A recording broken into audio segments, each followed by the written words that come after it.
Hey guys, today I'm here with Kimberry, online content creator from Perth. Thank you so much for coming on. No worries, thanks for having me. Upon you arriving, I've realised you've created pretty much across all platforms. I guess so. I'm not that good at TikTok, terrible at TikTok, but like I guess I'll Do you have a TikTok account?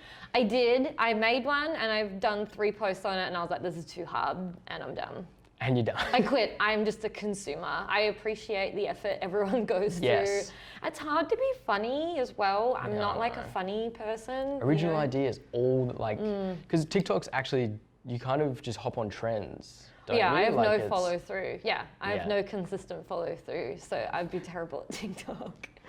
Where did the online journey begin?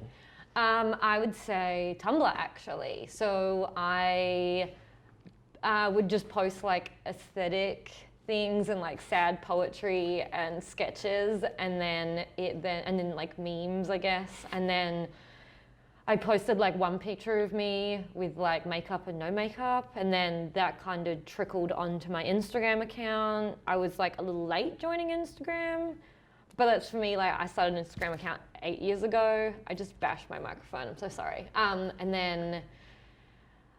And then that trickled into YouTube afterwards, I would say. And like that post of me with no makeup and makeup kind of like grew my following over time. So that's nice. Yeah, and I'm correct in assuming it wasn't all positive. Oh yeah, no. It was like, I think a lot of people were supportive and liked it. And then there was, I'd say 80% were like really mean. 80%. Yeah. Holy. Yeah, and I try my best never to read comments. So like this picture went from being just on Tumblr to being on like a whole bunch of like Facebook pages, meme websites, and then it just kind of went everywhere for all the wrong reasons. And I would go through this period for like months. It just kept happening. It wasn't like an overnight thing. It was like over months it was happening. It was very slow, constant being tagged in it constantly, all the time. And some pages would have like 30,000 comments on them. And I would make the mistake of like looking through them, and then there'd be like 5,000 likes on one thing, being she looks like a 90-year-old woman, and that women are liars and false advertising, and like, yeah, it was super fun. But there was no like intent behind that post originally, was it? It was just like or was there? There was. Well, what happened was I posted it so that women could look at me and see a reflection of themselves, or men, anyone out there could see like the difference between their like natural, comfortable self and then what they present to society. Yeah. And that sometimes you just need a little bit of like armor on to like face the world, give you that confidence. And natural beauty is not necessarily about looking good. It's about being like a good person, a good hard worker, a family member, being part of a community, and just like giving your life meaning, as opposed to just, I didn't just put makeup on to look pretty. Yeah, exactly. So it's just nice to make yourself look shiny and gives you that confidence to go out in the world. Yeah, it's nice. It's like a way to think about the armor as well as like tattoos. Like looking at them now, to me they actually kind of resemble armor. Oh, like thanks. They actually like almost cover you in the way a like little shin guard going on. Yeah. Was the tattoos like a form of expression for you? Yeah, absolutely. I got a lot of like, I think I got my thighs and my feet done first, and then maybe like the inside of my arm, my sternum. So I did ones that were more like hidden. And then when I had like the balls, I then did the arms. Yes. And was that terrifying? at that point, no. I did a half sleeve, then I did another half sleeve, and I turned this into a full one. Oh, really? Yeah, it blends quite nicely. I was going to say, I could not tell. Yeah. That is Emma did an amazing job. And the moment I kind of realized over time that the tattoos gave me so much more confidence, and they are a reflection of who I am on the inside. A lot of them are like medieval fantasy, and like my dog and things that I like, and like I have a raven because I'm in Ravenclaw. I was about to say, is that a Harry Potter reference? And you know, and like I love, I like love Lord of the Rings, and as well as Harry Potter, and yeah, it's just like I don't know why I said that. I love Lord of the Rings. Okay, good, awesome. So then it was like, it was just kind of like a reflection of like who I am on the inside, on the outside, so that I could just feel confident going about my day. Again, like the makeup thing, but like constant. And I was never really worried about, you know, what I'd look like in a wedding dress. So that was like never on my mind. Yeah. I've never thought about that. I don't even see them anymore. Do you get the whole, what do you think it's going to look like when you're older? Like when you're old and grey, and I'm like, man, these are going to look so much better when I'm old and grey. I actually have one story to tell. So Please. I was at this story time. When I was 23, because I'm 30 this year. When I was 23, thank you, I made it. When I was 23, I was at a train station, and what I have noticed is that over time I've gotten older, people don't care that I've ruined my body. But when I was younger and like fresh and like could bear children and was looking for a suitable mate, you know, that type of stage in a young woman's life, little old ladies would be particularly mean to me. So I was at a train station and I could see these little old ladies like staring at me from a distance, and they were like tugging and pointing, and they were like shaking their head, and I was like, and like smiled at them and just kept going and stopped and was waiting for the train, and they were like, oh my gosh, and just like so offended at my appearance. And I was wearing like jeans and a t-shirt, like I was like relaxed. Fully clothed. Yeah, literally. And I was like, there's nothing, what is so frightening? I'm so sorry, I'm just going to work. And then they were like, so sorry, what happened? So they were like, oh, what have you done to yourself? Like, what are you gonna do when you're older? And I was like, no, like it's all good. Like, it's just where I'm happy about this. This is my decision, my body, it's what I wanted. And they were like, but honestly, how could you do that? It's so disgusting. And they were like, started touching me, and I was like, don't worry, when I'm older, you'll be dead and you won't see them. And they were like, oh, and I was like, you ask a rude question, you get a rude answer. Yep. Like I would try to be so nice to them and prove them wrong that I'm a human being.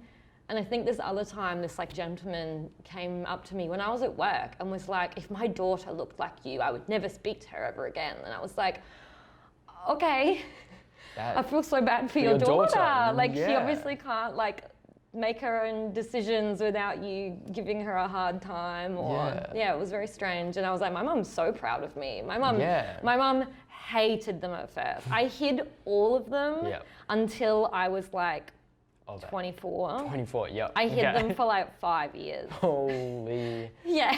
Jeez. And then one day I was in a change room at like Myer or David Jones or something, and I was just like, it's time. Mum. And I just walked out the change room, and my mum was like, holy. Because I've been wearing like long sleeves. For 5 years. Docks, covered as much as I could. And it was like, I'm so sorry, but it had to happen eventually. And she was mortified, but because we were in a public space, she couldn't be angry at me. Out. Perfect timing. I was like, I'm so sorry. And now she loves them, and now she defends people with tattoos. Like I think it's straight up defends them. Because my little sister is, I'm going to get in so much trouble for this, 21. She's 21. She's got tattoos. I know, I love her for it. But I remember thinking the perception of a 21-year-old female getting a tattoo was so different to me getting a tattoo at 21. Absolutely. And it was very... She can no longer do anything with her life. She's ruined. She's barren, She's ruined, tainted. Written off. See you later. Yeah. Do you think that mentality is going to change? Absolutely. I think it's really different now. I think it's like, honestly, I think it's like, also, it helps that the style of tattoos have changed, I think, because now it's all about very dainty, simple line work. But when it was trendy for me to get tattoos, 2000, like it was a very like 2013 was like your traditional heavy lines, neo-traditional. It was like everything was big. You covered as much space as possible. Yeah. When now it's very different because it's all very like delicate, cute, just like little line work, bits and pieces, and you can be more strategic with how you place it. Yeah. when I was getting tattooed, you had to be like, I need a long-term plan on like how this is all going to work out. 5-year game plan. Because I just filled a limb like that, Yep.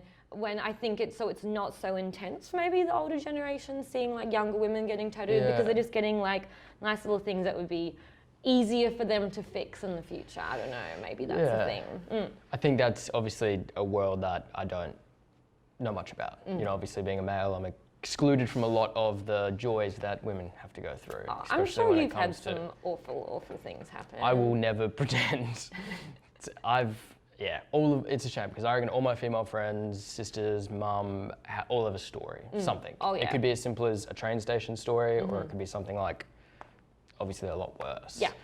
Outside before we spoke about being ambiguous, purely for the sense that defining yourself in certain ways can almost not victimize you, but can put you in boxes. And if you put yourself in a box, people can name the box. For example, when we were trying to even decide how to introduce Kim, it's hard to typecast someone. Yeah. And I think the second you do put a label on that, it's easy for someone to say, she's just grunge, or she's just emo, or she's just, those type of things. Yeah. So I think, don't stress about the colours, but I think that ambiguous feel to it is probably the best way you've navigated it. Yeah, I've literally been so like a big pink blob, and it's like, I don't really have opinions about anything. I don't, you do. You just don't use your platforms to push them. Yeah, I guess so. I definitely the things I push and talk about are very like pleasant. Yes. And I just want to make people feel good. Yeah. And that's all I want. Yeah. And so then I'm pretty lucky because I don't really get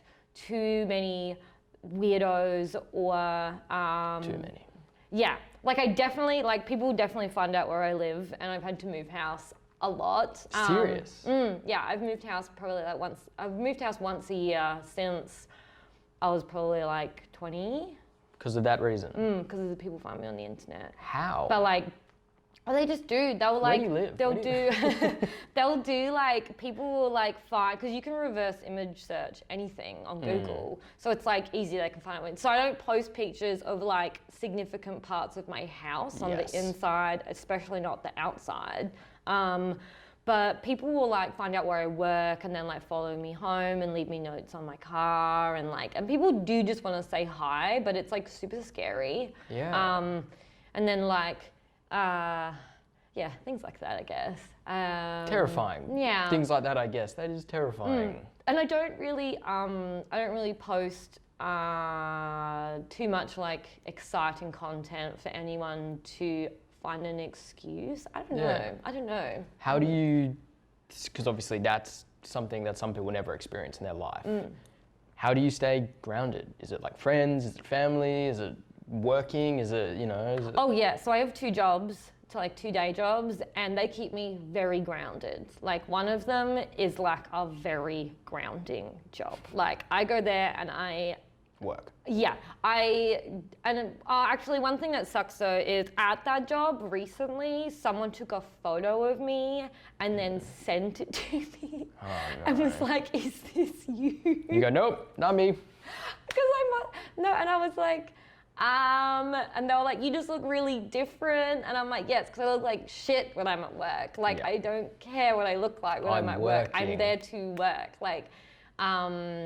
Or like people, I had a man actually maybe like 3 months ago, I was putting them through at like the desk and he said to me, he was, on my name tag it says Kim, but he was like, Kimberry. And I was like, and I just pretended like I didn't hear it. I was just like, this. Keep it going. Yeah, I'm just like, don't say that crap. Yeah. This is a different world. So otherwise, if I did internet full-time, I don't think I could emotionally cope internet full-time. People who do internet full-time amaze me. They must literally have I don't know, that's why mental health on the internet is such a hard thing. That's why so many people talk about the internet breaking their brains. Yeah, I think every week I probably go onto YouTube and I see a YouTuber putting up a video saying, I'm taking a break. Yeah.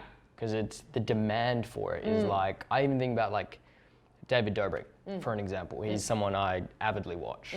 But I remember when I watched him and he was doing videos every week, and then he went down to like 2 and then 3, and he's like, it's just, you see it takes toll on everyone. Like that demand to be constantly creating. And but then it gets to a point where it's, I'm sure it is for yourself, but if you do get caught in that, you know, cog, you know, it's, you're putting it out to make money because you need to live, and then you need to be funny and constant, and it's just this, it feels like a hamster wheel. I think there's more pressure to be a person than it is to necessarily put the content out.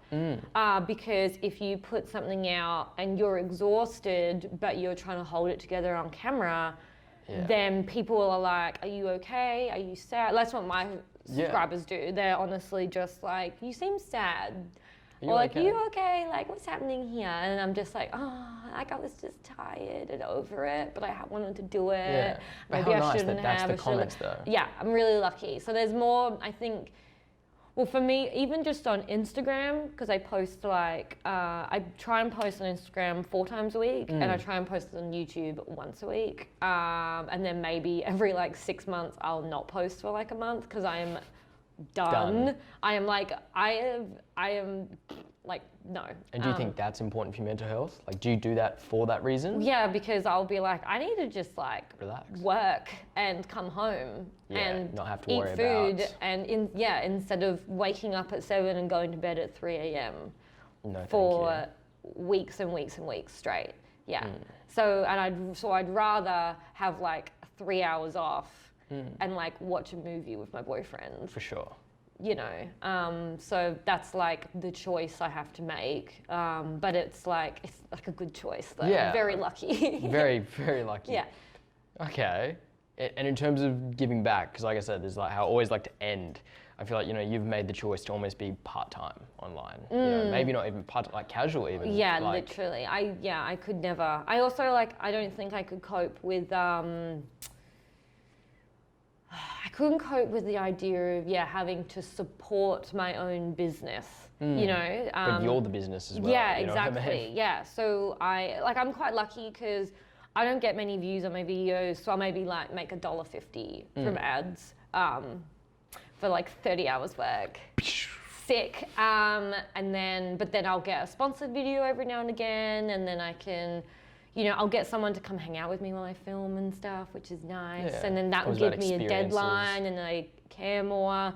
But I genuinely just make the videos because I want to, and I don't want to ever feel, like that pressure to create. And that's why I never want to blow up. I never want to be a big person. It's just too stressful. I have a blabbermouth. I'll just like do something stupid and get cancelled. And that's paranoia. Like, I'm just so paranoid about it. I literally got sweaty before because I was like, oh my God, I don't know how to say this sentence.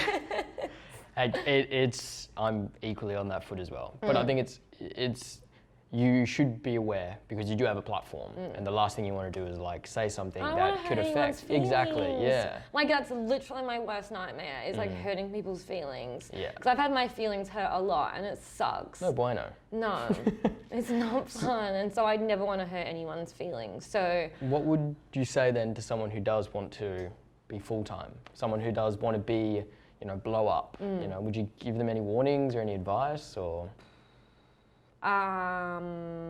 Don't react super quickly to everything. Don't just stop reading the comments. Just close it, chuck it in the bin, start again another day.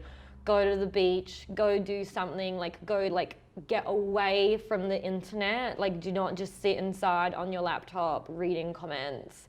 If anything goes wrong or right, because, you know, my one video that has 15 million views, I'm like, I will never go back and look at those comments ever again. They are dead to me because they're so mean. People are just so mean. As soon as your content is on an explore page on any platform, you're gonna get mean comments. You're gonna get mean feedback, and what happens is the mean feedback completely drowns out any of the good, nice feedback you get, and that's just how it is. You get 10,000 nice messages, and then you get one where they're like, you said this, so you're a poop head. And you're like, I'm a poop That's head. the only one you focus on, and then it's just. That's it. That's Okay. it. And then you're forever like trying to plan your next sentence to not hurt that person's feelings, even though you And then you helped probably all end of up- these people. Yeah. And just be true to who you are, because then it's easy for you to make things. Because if you are pretending to be someone else, then you've got to keep that act up for ages. And then when you're ready to like grow and change or progress, then it's like, it's going to be hard for you, I guess, if that makes sense. That makes perfect sense. Yeah, okay. Well, thank you so much. It's been an absolute pleasure, Kim. Thank you so much for watching, guys. As always, like, comment, subscribe, and I can't wait to see you next week.